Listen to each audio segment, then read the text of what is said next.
Gente, é, agora a gente vai passar para vocês a segunda aula de sociologia, tá?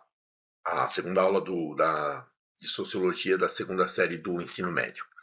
A gente vai falar sobre um assunto bem importante, né? A gente começou com esse assunto no primeiro módulo e vamos continuar agora. Lembra que no primeiro módulo a gente conversou a respeito de indústria cultural, meios de comunicação, cultura popular e cultura de massa. Lembra que a gente falou sobre isso no primeiro módulo? Agora, no segundo, a gente vai falar sobre a escola de Frankfurt. A gente vai falar sobre um cara chamado Adorno e um cara chamado Horkheimer, né? Que no início do século XX, já no Instituto de Frankfurt, tinha uma tendência marxista e trabalhava em conjunto com a Universidade de Frankfurt. Pois bem, esse Instituto de Frankfurt elaborou principalmente uma teoria chamada teoria crítica a respeito dos meios de comunicação e da comunicação em massa. A gente pode dizer que a principal crítica dessa teoria crítica sobre o sistema de comunicação é que a comunicação moderna ela criaria a bagunça cultural, né? A decadência da cultura real, da alta cultura. Gente, a primeira coisa que a gente deve pontuar a respeito de indústria cultural é que, inclusive, que é o que a teoria crítica de Horkheimer e Adorno fala, é a alienação produzida pela indústria cultural atual. Alienação mesmo, né? Assim, não tem outra palavra para a gente designar alienação.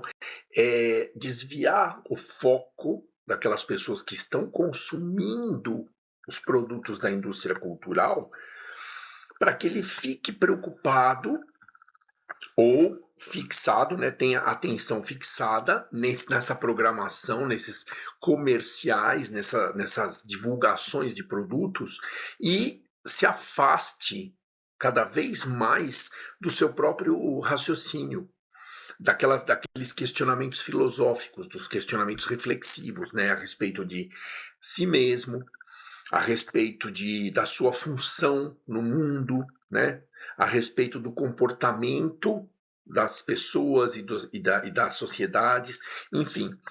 A teoria crítica ela tem como princípio esse motivo, né, a alienação cultural.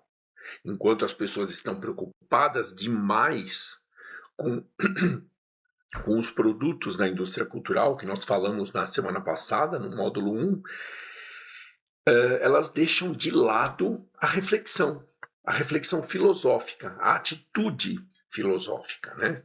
Isso a gente está falando de sociologia, gente. Não confundam com filosofia. Mas quando eu falo a respeito de reflexão filosófica, todo ser humano é capaz de se questionar e de fazer e de elaborar questionamentos, elaborar perguntas a respeito de problemas normais, problemas da rotina. A alienação cultural justamente afastaria o homem, afastaria o indivíduo dessa motivação para questionar, para refletir, tá? Então, não esqueçam, nós estamos na aula de sociologia, a gente só está falando de reflexão. Pessoal, tem um ponto muito importante a respeito da teoria crítica da escola de Frankfurt, que o Adorno e o Horkheimer, eles, assim, o principal assunto da escola de Frankfurt também era a comparação da indústria cultural alienante com os regimes totalitários, tá?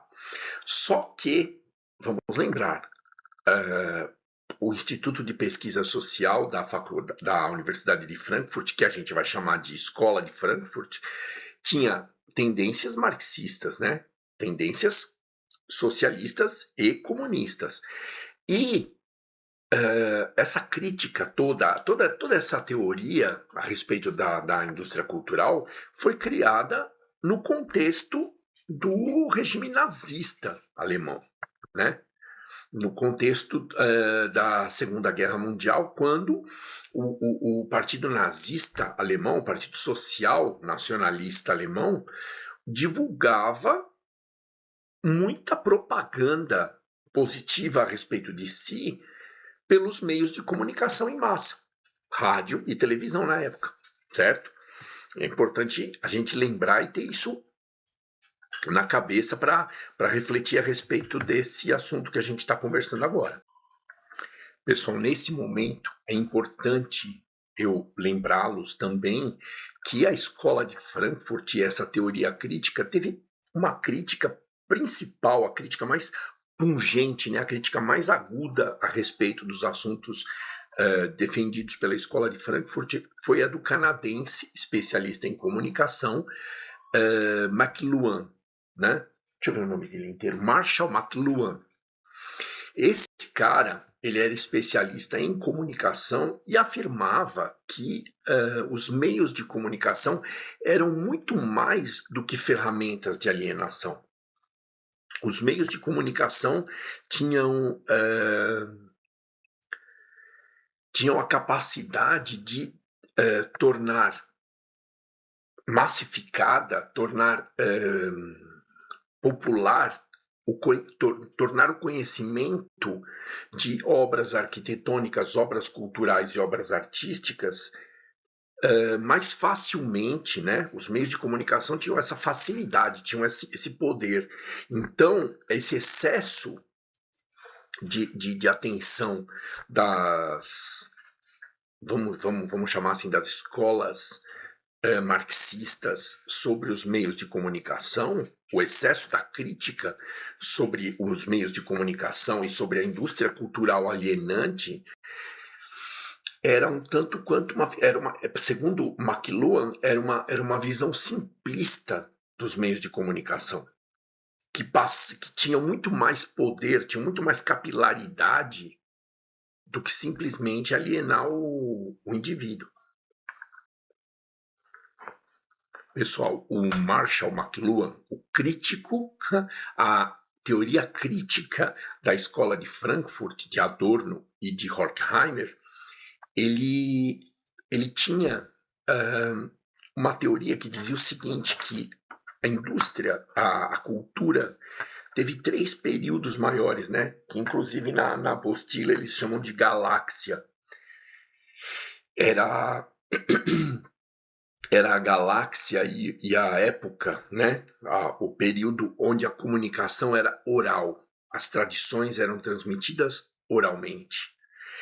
Em seguida ao período oral, a galáxia oral, teria surgido a galáxia escrita, né? A galáxia tipográfica, depois da invenção da prensa por Gutenberg. E nos dias de hoje, teríamos, segundo ele, a galáxia eletrônica, né? A galáxia da comunicação eletrônica, onde as comunicações ocorreriam por intermédio de equipamentos eletrônicos, né? Por intermédio de canais eletrônicos de transmissão, né? Canais de 2 vias, como, por exemplo, a internet. Agora, né, nesse momento, eu estou gravando uma aula para vocês. Então, é um canal de uma via, né? Uma aula gravada é um produto cultural de uma via. Mas, se meu plantão fosse online, seriam 2 vias, né? Quem tivesse alguma dúvida, algum assunto a conversar comigo, iria se posicionar na frente de um computador aí no objetivo, iria conversar comigo ao vivo, em tempo real, através de câmera e internet. Pessoal, mesmo com todas as críticas à indústria cultural, vou tirar o óculos que faz reflexo, né, na câmera, enfim, piora um bocado, que já é ruim. Mesmo com todas as críticas que a indústria cultural recebeu, nós todos temos que admitir o seguinte, que a indústria cultural foi uma ferramenta que passou a ser incorporada no processo de globalização. Por quê, gente? Porque a própria indústria cultural, os meios de comunicação em massa, acabam por ditar valores, acabam por, como é que eu posso dizer, normalizar regiões diferentes, né? Ditando valores, ditando moda, por exemplo. Né? A gente vai fixar bastante a nossa atenção na moda. Pessoal, em termos de, por exemplo, criação de uma identidade nacional, tá? Eu vou trazer para palavras isso, né? Sou brasileiro. A indústria cultural e os meios de comunicação em massa, bastante capilarizados, são excelentes. Apesar de normalizarem as culturas de países como o Brasil, por exemplo, que são enormes, que tem o norte, o nordeste, o sul, que tem costumes e tradições diferentes com o sudeste e o Rio, criam uma identidade nacional, criam o brasileiro, né? Assim, o brasileiro padrão, né? Porque as transmissões das emissoras, das grandes emissoras, elas exportam para todo mundo que as assiste. Vamos tomar como exemplo a Globo, por exemplo. Né? Vamos tomar como exemplo a Globo. Uma novela da Globo, por exemplo, que vai mostrar uma convivência, uma historinha ocorrida em São Paulo ou no Rio, né? Na sua grande maioria. E essa historinha, esse conto da novela vai ser assistido, né? Vai ser consumido pelo Brasil inteiro. As afiliadas, né, as afiliadas em cada cidade diferente, elas só se preocupam em colocar as inserções comerciais. O programa principal, que é a novela, eu não sei, eu não tenho tempo de assistir, mas vamos supor que esteja passando uma novela, O Casalzinho, tá? Isso é só um exemplo, isso é só uma bobagem que o professor acabou de inventar. O Casalzinho, a novela Casalzinho, vai passar em todas as emissoras. Mas nos intervalos comerciais, aqui em São Paulo, passa um produto que é de consumo da sociedade paulista. No Rio passam produtos e comerciais de supermercados do Rio. No Espírito Santo, em Minas, na Bahia, blá, blá, blá, blá. Cada lugar com que a sua afiliada vai colocar comerciais referentes à sua região. Percebe? Mas, no tocante à cultura, ao produto principal, que é a novela O Casalzinho, que eu acabei de inventar, todos, né, de norte a sul do Brasil, vão assistir a mesma novela. Então, se aquela história do casalzinho estivesse passando no Rio, por exemplo, todas as pessoas vão ter contato com a cultura regional carioca. Percebe? Essa é a grande massificação de uma cultura através dos meios de comunicação. O inverso também é verdadeiro. A apostila cita como exemplo a música axé. Eu acho excelente esse exemplo, porque a música axé, aquele ritmo, né, de dançar, aquela dinâmica de dançar junto com um trio elétrico, onde teria uma banda de axé cantando lá em cima do trio elétrico, é típico do estado da Bahia. É típico da região da Bahia, de algumas regiões da Bahia. Só que esse produto da música axé, que era uma cultura regional enquanto se olhava apenas para a Bahia, o Olodum, por exemplo, né, acabou se disseminando pelo país inteiro. Então, ouve-se música axé no rádio em Porto Alegre, ouve-se música axé num rádio em São Paulo, em Minas, no Mato Grosso, sendo que é um produto da cultura regional baiana. Assim como existem produtos do Sul que são espalhados pelo Brasil inteiro, né? O famoso churrasco gaúcho se pratica tanto na Bahia como no Amazonas, como no Mato Grosso, em São Paulo, mas era um produto regional gaúcho, né? O produto regional do Rio Grande do Sul. Percebe? Como existem, ao mesmo tempo que existe uma massificação, uma normalização criando uma identidade nacional, existem exportações entre culturas regionais para o âmbito nacional também, né? Algumas culturas regionais como essas que eu apontei agora também acabam virando um produto nacional, né?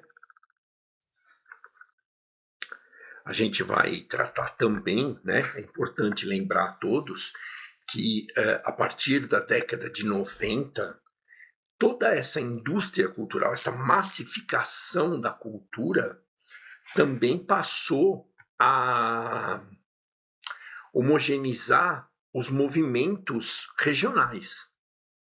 Passou a, como é que eu posso dizer? Passou a tornar propriedade nacional.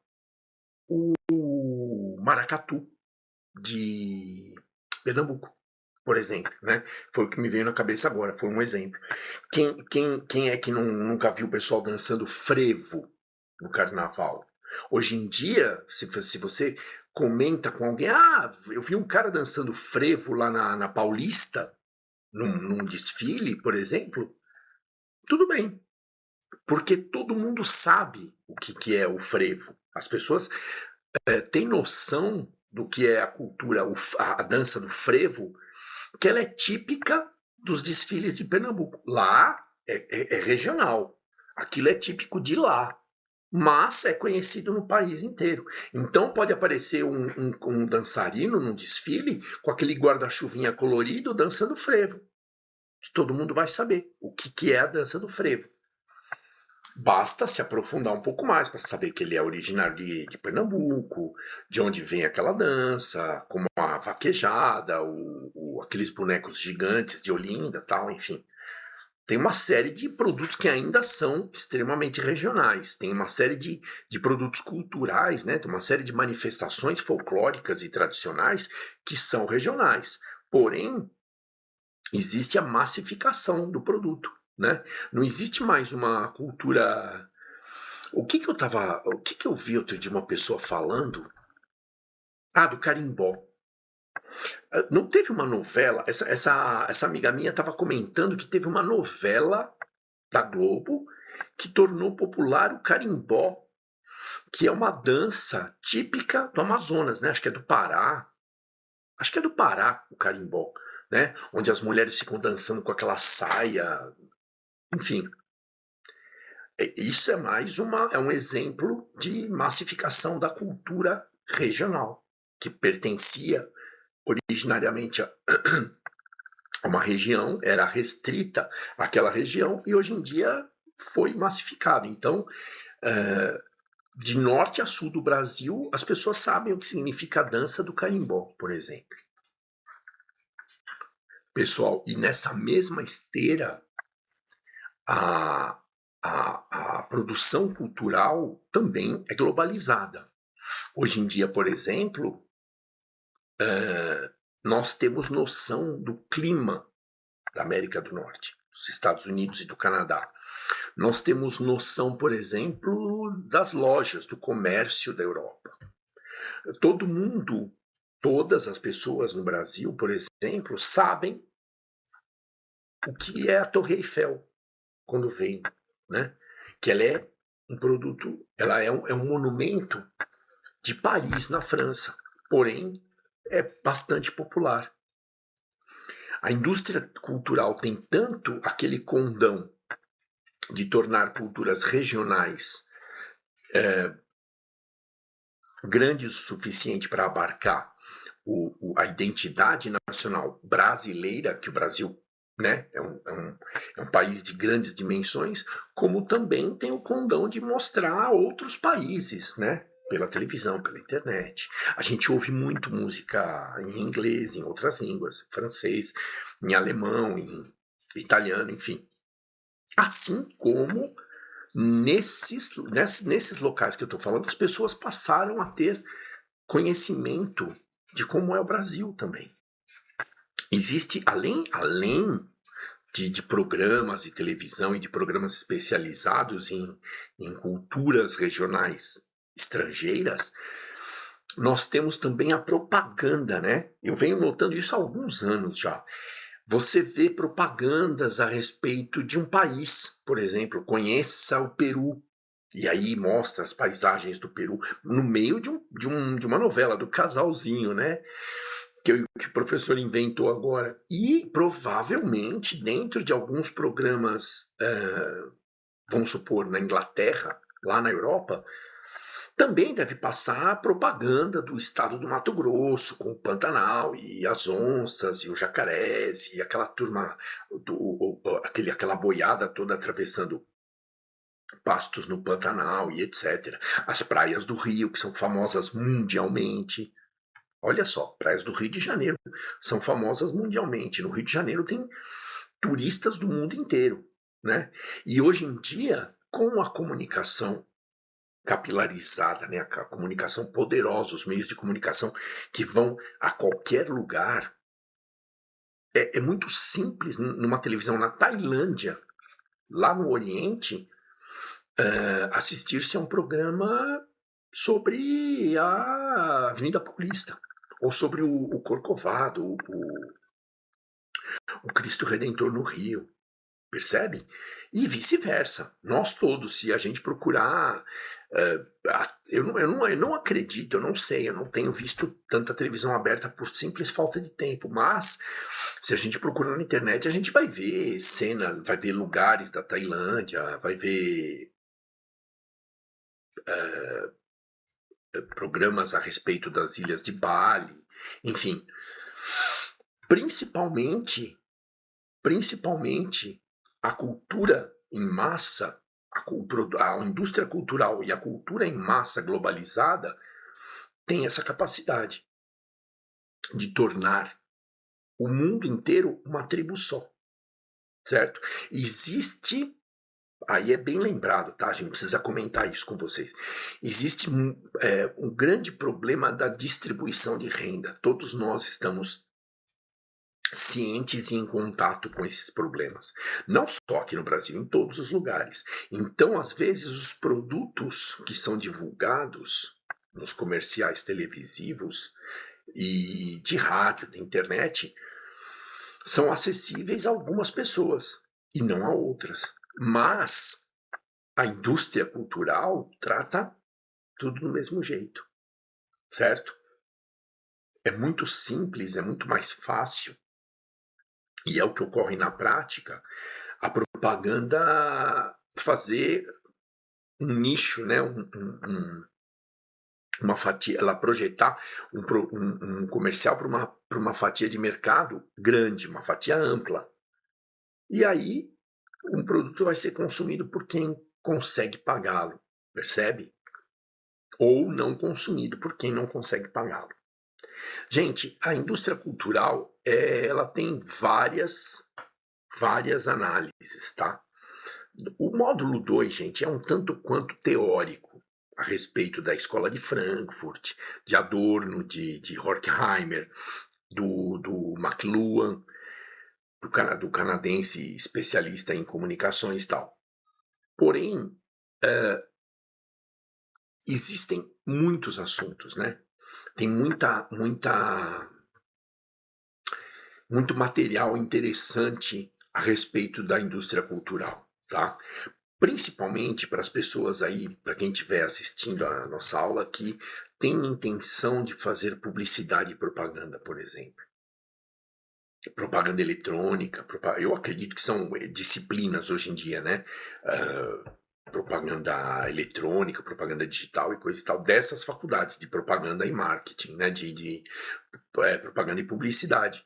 Então, veja só, para essas pessoas, o estudo da indústria cultural e dos meios de comunicação em massa, das culturas regionais e das culturas massificadas, é um estudo bastante interessante, bastante profícuo, né? Porque vai dar muitos frutos, vai dar muitas ideias para o pessoal que escolher e trabalhar nessa área. Perfeito? A gente está falando de sociologia, né, gente? Tudo isso que eu falei para vocês agora é uma indústria de cultura para ser consumida pelas sociedades, tanto as sociedades brasileiras, né, as sociedades regionais brasileiras, como o Brasil como um país e as sociedades nos outros países do mundo, ok? Cada vez mais a gente tem essa noção de aldeia global, né, onde todas as pessoas seriam iguais. Nós sabemos que na prática não é bem assim, porém, para a indústria cultural, é mais ou menos isso. Perfeito? Gente, eu agradeço imensamente a atenção de vocês todos. Eu acredito que esse assunto, para quem gosta, é um assunto bastante interessante e que pode, como eu disse, dar origem a muitas ideias, tá? No mais, eu só posso desejar nesse momento bons estudos a todos aí, boa sorte no segundo ano.